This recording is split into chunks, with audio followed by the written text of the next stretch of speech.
अभी के समय चाइना जो है ना वो रेशम मार्ग पर वर्चस्व जमा रहा है, रेशम बेच के नहीं बल्कि वो इस देशों के बीच में जितने देश आ रहे हैं रेशम मार्ग के बीच में, उस समय के सेंट्रल एशिया के ये देश कजाकिस्तान, उज्बेकिस्तान, ईरान, सऊदी अरब, नीचे से अगर देखिएगा तो Thailand, Bangladesh, Myanmar, Sri Lanka, Maldives, Africa के ये देश, जितने देश है जो पहले प्राचीन काल में रेशम का व्यापार करते, चाइना कर रहा है। अभी देखो मेरे पास बहुत पैसा है चाइना के पास, चाइना कहता मेरे पास बहुत पैसा है। वर्ल्ड बैंक से पैसा लेने जाओगे 20 गो नियम कानून थमाएगा तुमको। वर्ल्ड बैंक से जब आदमी लोन लेने जाता है ना तो हमारी अर्थव्यवस्था को अपने हाथ में कंट्रोल कर लेता है IMF और वर्ल्ड बैंक। समझ में सोचिए ना, पाकिस्तान का प्रधानमंत्री कह रहा है कि पता नहीं कहां कहां हमसे साइन करा लिया है।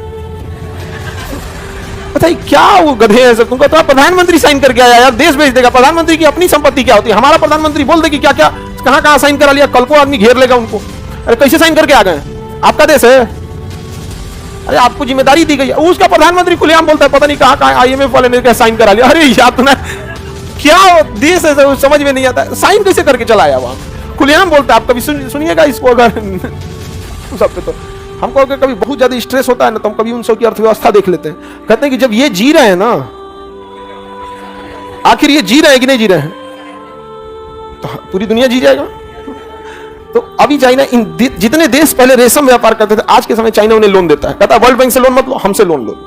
लोन की शर्तें इतना तगड़ा रखवाता है और NDA साइन करा लेता है, नॉन डिस्क्लोजर एग्रीमेंट।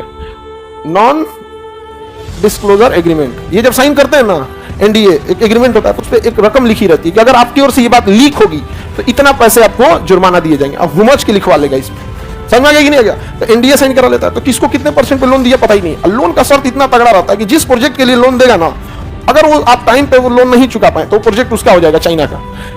इसलिए चाइना उसी प्रोजेक्ट में पैसा देता है जिस प्रोजेक्ट पे उसको कब्जा करना होता है। जैसे उसने ना लाओस को देखा कि लाओस यहाँ चाइना के पास है, चाइना का यहाँ तिब्बत वगैरह का एरिया, यहाँ बिजली ज्यादा होती है, तो सोचा कि लाओस का अगर बिजली विभाग कब्जा कर ले तो पूरा लाओस पे हमारा कंट्रोल हो जाएगा। तो लाओस को पैसा दिया बिजली ग्रिड लगाने के लिए। और उसको पता है कि विकासशील देशों में अधिकारी जो होते हैं ना, देश बेच देते हैं सब, तो लूट मार में पूरा पैसा खत्म हो गया। लाओस पैसा ही नहीं चुका पाया, उसकी पूरी बिजली विभाग कौन रख लिया, चाइना। श्रीलंका नहीं चुका पाया, हम्बनटोटा बंदरगाह कौन रख लिया, चाइना।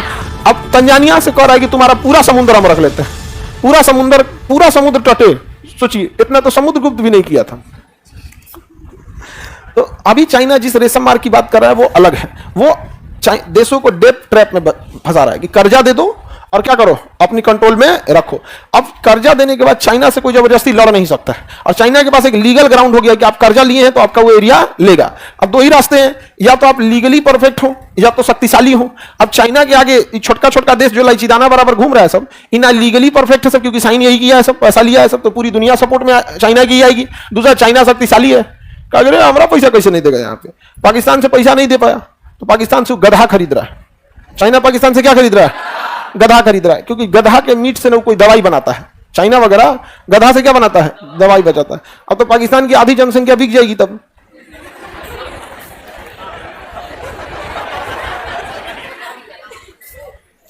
कोई जरूरी थोड़ी कि 4 पैर वाला गधा हो